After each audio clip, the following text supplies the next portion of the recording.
Hello everyone, how are you all? I hope you guys are doing well. So guys, welcome back to our channel.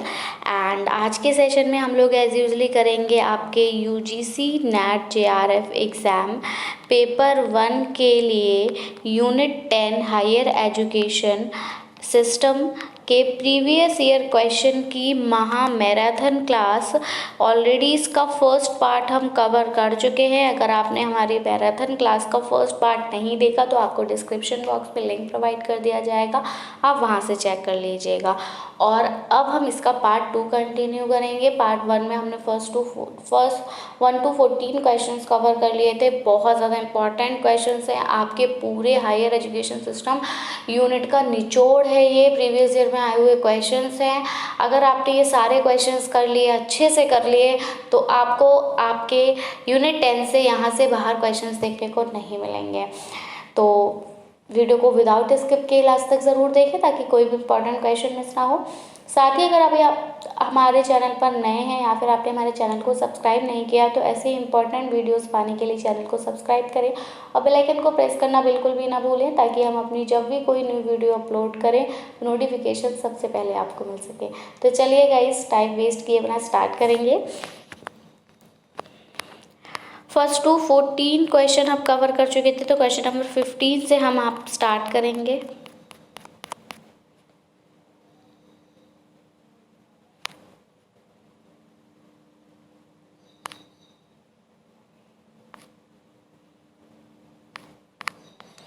Yes,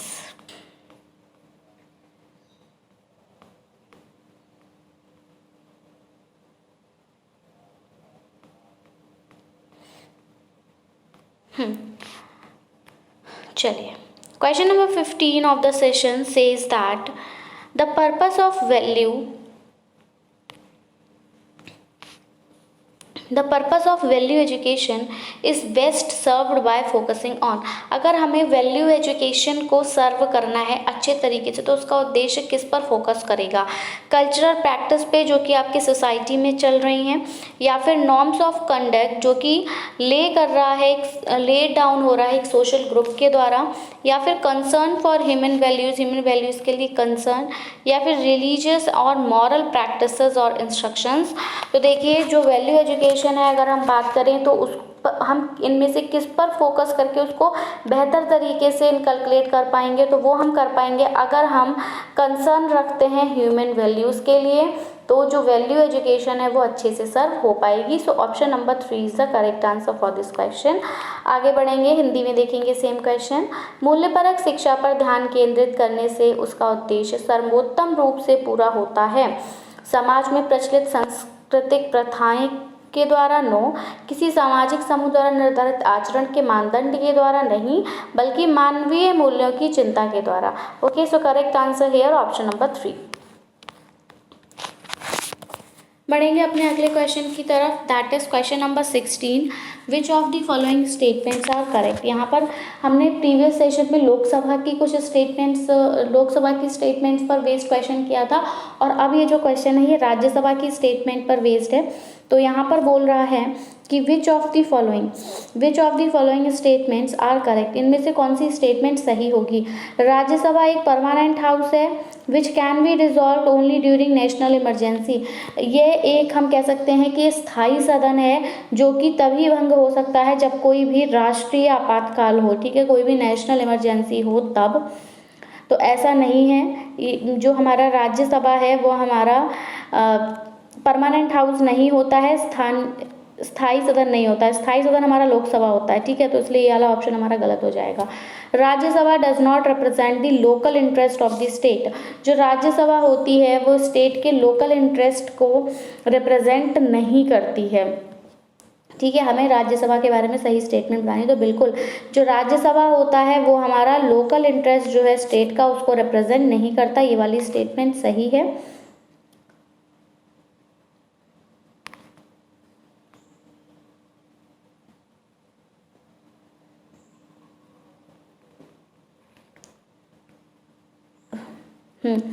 and next है आपकी members of the Rajya Sabha are not bound to vote at the dictates of the state they represent.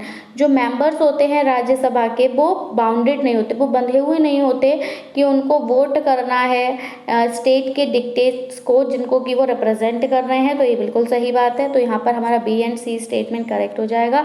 जबकि ये वाला जो question है कि no union territory has a representative in the Rajya Sabha, ये गलत है। ठीक है, सो हमारा करेक्ट आंसर यहाँ पर हम कोड देखेंगे B and C and it's here in option number 2।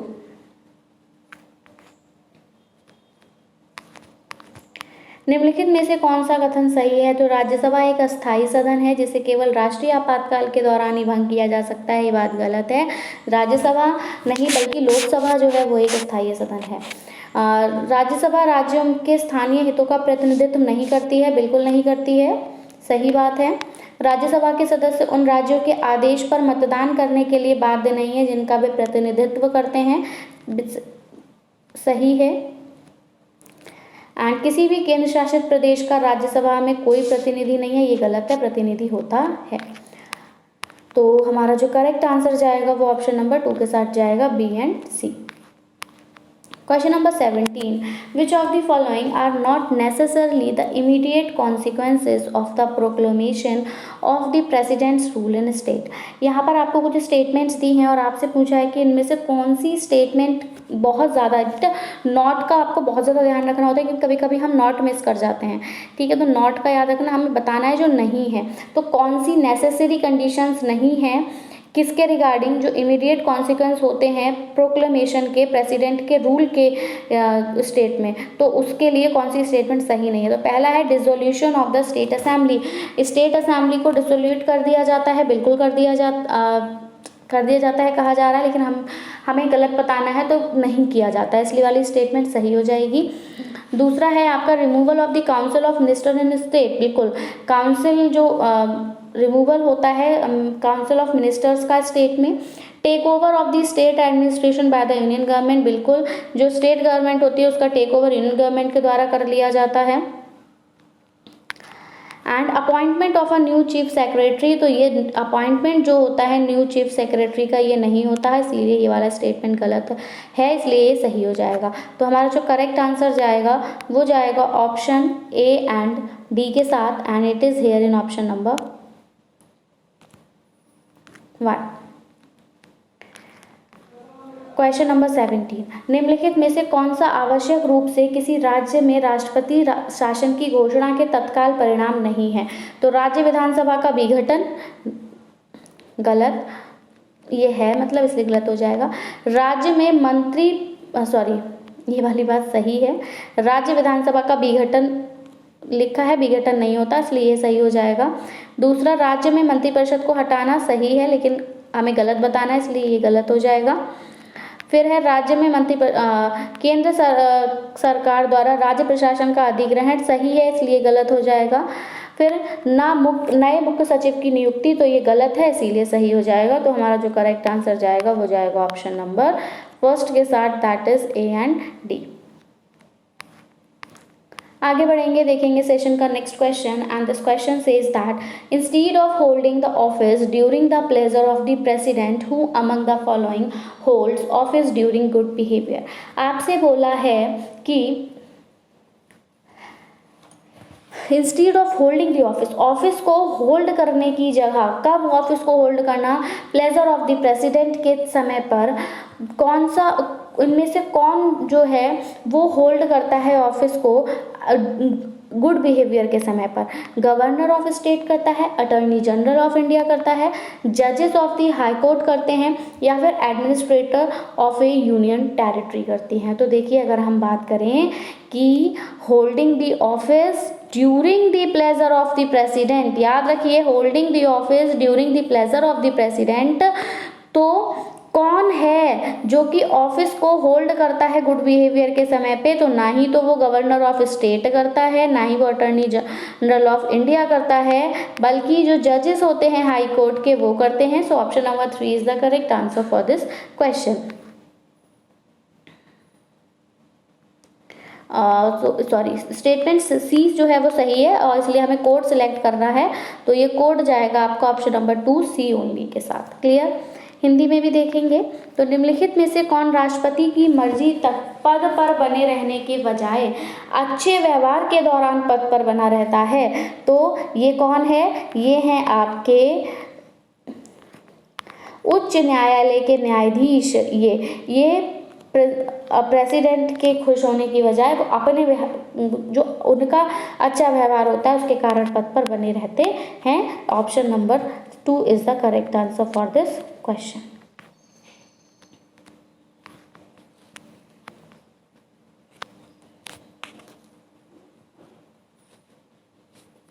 Next, which of the following are the goals of higher education in India?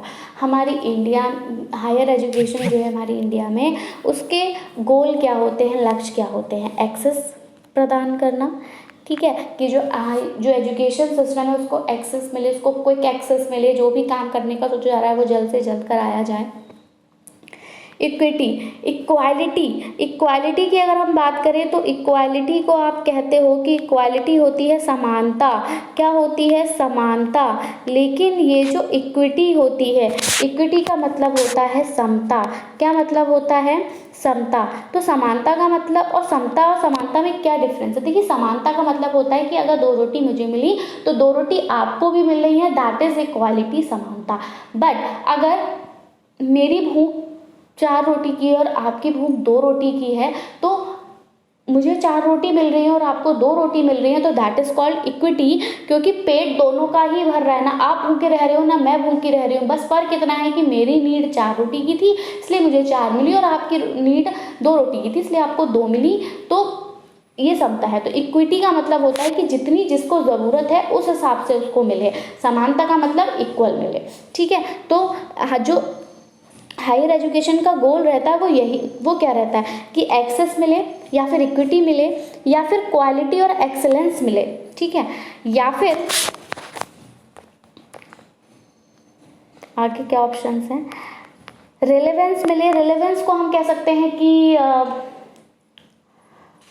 आपके लिए रेलेवेंट हो ऐसा आपको एटमॉस्फेयर मिले, या फिर वैल्यू बेस्ड एजुकेशन मिले। वैल्यू बेस्ड एजुकेशन भी इम्पॉर्टेंट है, या फिर कंपलसरी एंड फ्री एजुकेशन मिले। तो देखिए, जैसे आपका जो RTE 2009 था, ठीक है, RTE 2009 में ये जो RTE 2009 है 2010 था, ये क्या था? ये यही था कि हर बच्चे को फ्री और कंपलसरी एजुकेशन मिले 14 साल तक के बच्चे के लिए, ताकि सभी जो हो वो पढ़ पाएँ, बुनियादी शिक्षा वो ले पाएँ, ठीक है। तो जो हायर एजुकेशन सिस्टम है वहाँ पर उसके उद्देश्य की अगर हम बात करें तो उसके उद्देश्य भी यही है कि एक्सेस मिले एजुकेशन को, ठीक है, इक्विटी मिले, जिसको जितनी नीड है उसको उतना मिले, ठीक है, क्वालिटी एंड एक्सीलेंस हो आपकी एजुकेशन सिस्टम में, रेलेवेंस हो कि हाँ रेलेवेंट आप सारी फैसिलिटीज़ बच्चों को प्रोवाइड कराएं, स्टूडेंट्स को प्रोवाइड कराएं। स्टूडेंट्स में वैल्यू बेस्ड एजुकेशन ज़रूर चाहिए, उनमें मानवीय मूल्यों का विकास ज़रूर कराना चाहिए, एंड कंपलसरी और फ्री एजुकेशन भी सबको मिल चाहिए। सारे ही ऑप्शन जैसे कि मैंने अभी आपको बताया कि RTE में आ रहा है ये आपका कंपलसरी एंड फ्री एजुकेशन, और ये 14 साल तक के बच्चे के लिए है। तो हायर एजुकेशन तो बच्चा 14 साल के बाद करेगा, तो हायर एजुकेशन में फ्री और कंपलसरी एजुकेशन नहीं है, ये आपकी बुनियादी शिक्षा के लिए है, प्राइमरी स्टेज के लिए। जब बच्चा 1 से 14 साल तक का होता है उस बीच में उसको जो शिक्षा प्रदान की जाए वो फ्री और कंपलसरी हो सकती है, बिल्कुल देनी है, फ्री में देनी है, लेकिन इसके बाद भैया आपको फीस देनी होगी, ठीक है। तो ये ऑप्शन F जो स्टेटमेंट F है बस ये गलत है, बाकी ABCDE ये तीनों ही स्टेटमेंट सही हैं, और ये है आपका ऑप्शन नंबर 3। भारत में उच्च शिक्षा के लक्ष्य निम्नलिखित में से कौन से हैं? पहुंच, ठीक है, हाँ पहुंच होनी चाहिए, बच्चा पहुंच सके ऐसी जगह स्कूल्स होने चाहिए, इक्विटी होना चाहिए, समता होनी चाहिए, गुणवत्ता और उत्कृष्टता भी होनी चाहिए, प्रासंगिकता होनी चाहिए, और मूल्य आधारित शिक्षा भी होनी चाहिए। तो ये पांचों ही जो हमारे स्टेटमेंट्स हैं ये सही हैं, ये सभी हायर एजुकेशन सिस्टम के उद्देश्य हैं। जबकि अनिवार्य और निःशुल्क शिक्षा ये 1 से 14 साल तक के बच्चों के लिए RTE में आ रही है, या हायर एजुकेशन में नहीं आ रही है। सो आपका जो करेक्ट आंसर होगा वो ABCD एंड E हो जाएगा, ऑप्शन नंबर एक्चुअली मैं फ़ैन ऑफ करके वीडियो बनाती हूँ ताकि जो फ़ैन की वॉइस है वो वीडियो को डिस्टर्ब ना करे ना, आपको नॉइज़ ना सुनाई दे। तो वो स्वेटिंग की वजह से जो फिंगर्स होती है ना, स्वेटिंग आ जाती है, इस वजह से स्क्रीन पे टच होने में प्रॉब्लम होती है। तो ये ब्रश जो है वो टच नहीं हो पाता, इसलिए थोड़ा सा प्रॉब्लम आ रही है। Next, which of the following has been rank to the best college in the country 2022 as per the national institutional ranking framework. आप सभी को पता है कि national institutional ranking framework NIRF, इसके अगर हम बेस पर बात करें तो 2020 में बेस्ट कॉलेज जो थे देश में किनको माना गया? Indian Institute of Technology Madras, या फिर all India institute of medical sciences, या फिर जवाहरलाल नेहरू यूनिवर्सिटी न्यू दिल्ली, या फिर Indian Institute of science Bangalore. तो बिल्कुल करेक्ट आंसर क्या जाएगा? NIRF ने 2022 में जो बेस्ट कॉलेज दिया था कंट्री में, तो वो आपका कौन सा था? None other than Indian Institute of Technology Madras. Clear? आगे बढ़ेंगे, हिंदी में देखेंगे। राष्ट्रीय संस्थागत रैंकिंग फ्रेमवर्क NIRF के अनुसार निम्नलिखित में से किसको देश में सर्वश्रेष्ठ कॉलेज का दर्जा दिया गया 2022 में? तो ये दिया गया आपके भारतीय प्रौद्योगिकी संस्थान मद्रास को। प्रीवियस ईयर में आया हुआ क्वेश्चन है, और ऐसे ही आपके प्रीवियस ईयर में आया है ये क्वेश्चन कि which of the following universities has received the visitors award for the best central university in India in Feb 2017। फरवरी 2017 में किस यूनिवर्सिटी को विजिटर्स अवार्ड मिला था बेस्ट सेंट्रल यूनिवर्सिटी होने का इंडिया में? जवाहरलाल नेहरू यूनिवर्सिटी को मिला था, या फिर बनारस हिंदू यूनिवर्सिटी को मिला था, या तेजपुर यूनिवर्सिटी को मिला था, या फिर हैदराबाद यूनिवर्सिटी को मिला था? तो यह आपका मिला था Jawaharlal Nehru university. Option number A1 is the correct answer for this question. Hindi में देखेंगे, फरवरी 2017 में निम्नलिखित में से किस विश्वविद्यालय को भारत में सर्वश्रेष्ठ केंद्रीय विश्वविद्यालय के लिए विजिटर अवार्ड प्राप्त हुआ था? तो ये हुआ था आपका जवाहरलाल नेहरू विश्वविद्यालय को।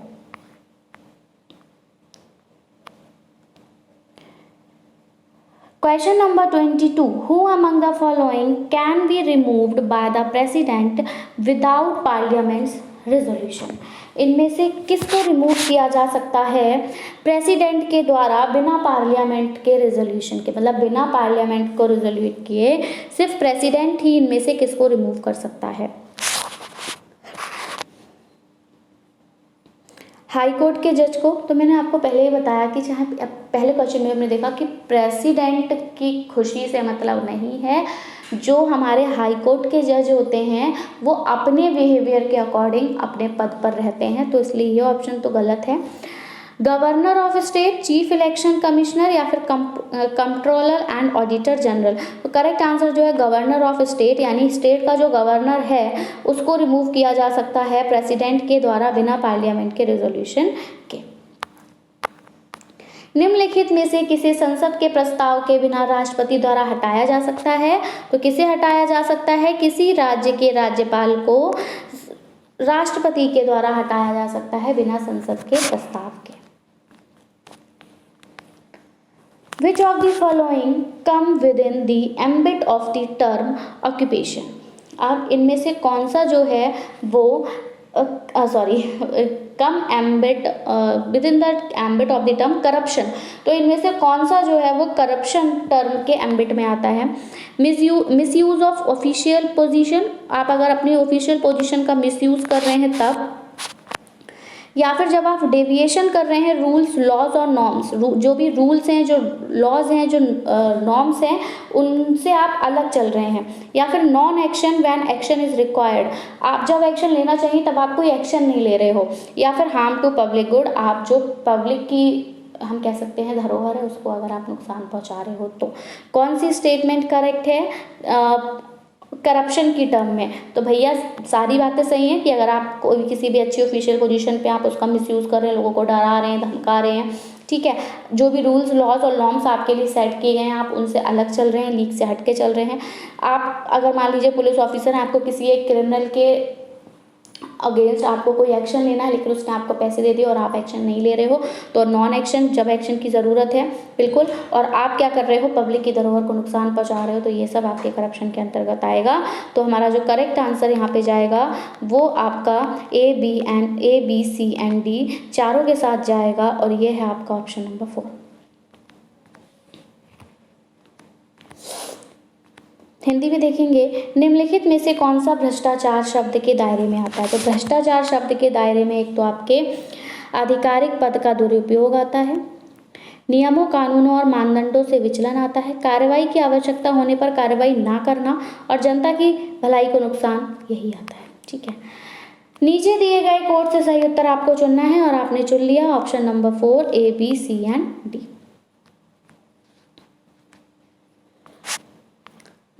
India has the largest higher education system in the world after. अगर हम पूरी दुनिया की बात करें तो इंडिया के पास हायर एजुकेशन सिस्टम है, लार्जेस्ट हायर एजुकेशन सिस्टम किस कंट्री के बाद वो आ रहा है। यूनाइटेड स्टेट्स ऑफ अमेरिका के बाद आ रहा है, ऑस्ट्रेलिया के बाद आ रहा है, चाइना के बाद आ रहा है, या फिर यूनाइटेड किंगडम के बाद आ रहा है।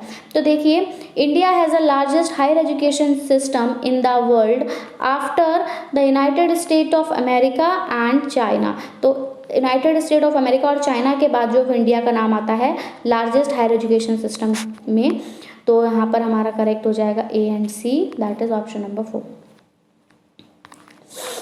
निम्नलिखित के बाद भारत में विश्व की सबसे बड़ी उच्च शिक्षा प्रणाली किसमें है। हाँ, किसके बाद है, तो संयुक्त राज्य अमेरिका में, और फिर चीन के बाद जो है वो भारत में विश्व की सबसे बड़ी उच्च शिक्षा प्रणाली है, ऑप्शन नंबर 4।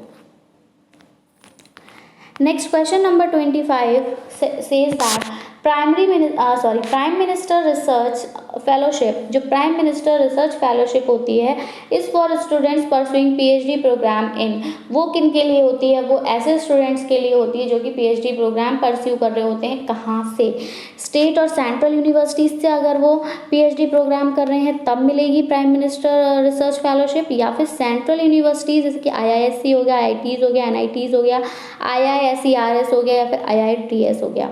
ठीक है, आईआईएससी हो गया, आईआईटीज हो गया, एनआईटीज हो गया, आईआईएसईआरएस हो गया, आईआईटीएस हो गया, स्टेट और सेंट्रल यूनिवर्सिटीज, ये तीनों हो गई, या फिर आईआईटीज और आईआईसी। तो भैया देखिए, जब जो हमारी प्राइम मिनिस्टर रिसर्च फेलोशिप है ये उन स्टूडेंट को मिलती है जो कि पीएचडी प्रोग्राम परस्यू कर रहे होते हैं अपना, कहाँ से, आईआईटी से और आईआईएससी से। तो ये हो जाएगा आपका ऑप्शन नंबर 4 यहाँ पर करेक्ट।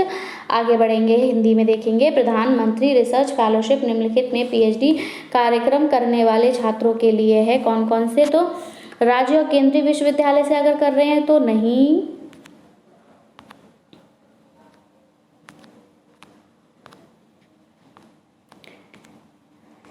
केंद्रीय विश्वविद्यालय आईआईएससी आईआईटी से कर रहे हैं तब भी नहीं। कहाँ पे आएगा, ऑप्शन नंबर 4, अगर आईआईटी से आईआईएससी से कर रहे हैं तो। Question number 26, leader of the opposition is a number of committees which select. जो लीडर होता है ऑपोजिशन का वो मेंबर होता है कमिटीज का जो कि सिलेक्ट करता है क्या। The leader of the opposition is a member of committee which select क्या, central information commissioner, the central vigilance commissioner, the chairperson of National Human Rights, the chairperson of National Commission for Women. So the correct answer here is option number 2, that is the Central Vigilance Commissioner.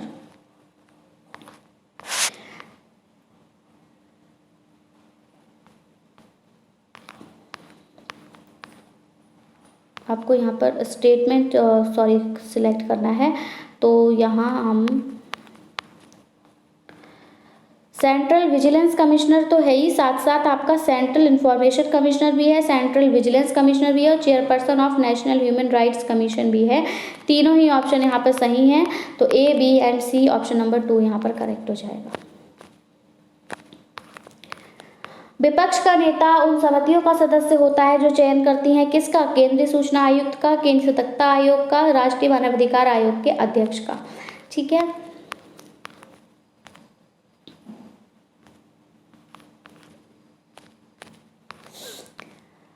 Yes, question number 27, which of the following statements are correct about gender budgeting. जो gender budgeting है उसके अनुसार कौन सी statement यहाँ पर सही है।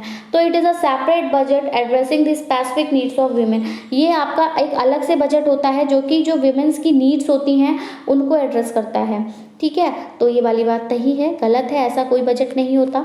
या फिर it assesses the impact of the government budget on women. Yes, ये क्या करता है, ये असेस करता है कि क्या इम्पैक्ट होगा गवर्नमेंट बजट का विमेंस पे। It is an accounting exercise, ये एक अकाउंटिंग एक्सरसाइज है, बिल्कुल नहीं है। It is another budgeting innovation, बिल्कुल ये दूसरा एक बजटिंग इनोवेशन है। तो B and D statement are correct and it is here in option number 1, B and D only.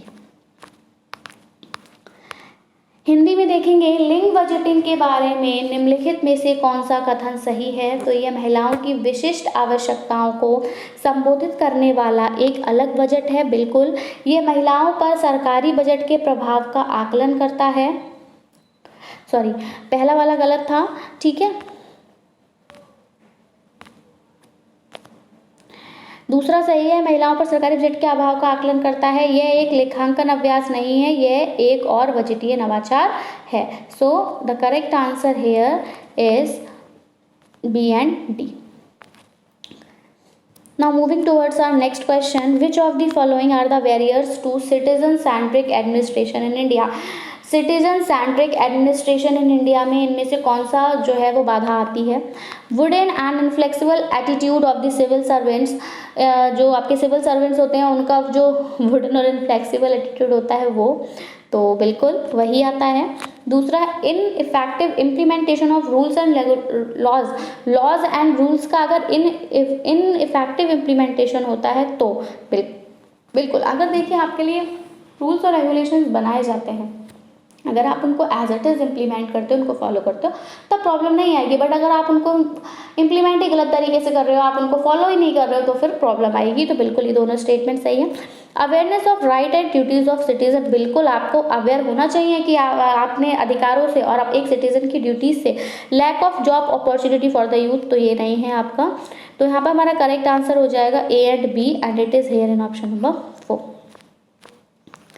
Bharat में नागरिक केंद्रित प्रशासन में निम्नलिखित में से कौन सी बाधाएं हैं। तो कौन सी हैं, तो सिविल सेवकों का अड़ियल रवैया, कानूनों और नियमों का अप्रभावी कार्यान्वयन। ये दोनों ही स्टेटमेंट आपकी सही हैं, जो कि आपको दिखाई देंगी आपके ऑप्शन नंबर 4 में, ए एंड बी।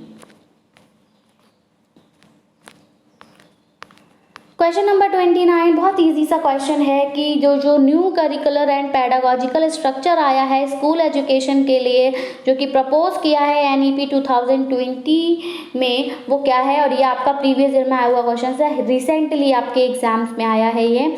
तो ये क्या है, ये है आपका 5+3+3+4। क्लियर, आगे बढ़ेंगे। NEP 2020 द्वारा प्रस्तावित स्कूली शिक्षा की नई पाठ्यचर्या और शैक्षणिक संरचना क्या है। तो 5+3+3+4। Which are last, so the last question for our session, last but not the least, which of the following are essential for good governance of college and universities? इनमें से कौन सा ज़रूरी है अच्छे गवर्नेंस के लिए कॉलेज और यूनिवर्सिटीज़ में। एकेडमिक ऑटोनॉमी का, लीगल ऑटोनॉमी का, फाइनेंशियल ऑटोनॉमी का, एडमिनिस्ट्रेटिव ऑटोनॉमी का। तो देखिए हमने बोला कि अच्छा अगर गवर्नेंस हमें कॉलेज यूनिवर्सिटीज़ में चाहिए तो हमें रिक्वायरमेंट होगी बिल्कुल एकेडमिक ऑटोनॉमी की, ठीक है। हमें लीगल ऑटोनॉमी की रिक्वायरमेंट नहीं होगी, हमें फाइनेंशियल, क्योंकि भैया एकेडमिक अच्छा होना चाहिए, फाइनेंशियल अच्छा होना चाहिए। जो भी पैसा आपके पास आ रहा है उसको आप बेहतर तरीके से कॉलेज के वेलफेयर के लिए लगा पाओ, ठीक है। तो financial autonomy, academic autonomy and administrative management अच्छे से होना चाहिए। तो ये 3 चीज़ें बहुत ज़्यादा ज़रूरी हैं अगर हमें गुड गवर्नेंस करना है कॉलेज और यूनिवर्सिटीज़ में। तो हमारा जो स्टेटमेंट्स थी वो कौन सी सही थी, A, C and D, option number 1। Hindi में देखेंगे सेम क्वेश्चन। कॉलेज और विश्वविद्यालयों के सुशासन के लिए निम्नलिखित में से क्या आवश्यक है। शैक्षणिक स्वायत्ता, बिल्कुल शैक्षणिक स्वायत्ता की ज़रूरत है। कानूनी स्वायत्ता की ज़रूरत यहाँ नहीं है, वित्तीय स्वायत्ता की ज़रूरत है एंड प्रशासनिक स्वायत्ता की ज़रूरत है। तो यहाँ आपका जो जाएगा A, C एंड D के साथ जाएगा। So that's all about our session. I hope आपको सेशन पसंद आया होगा।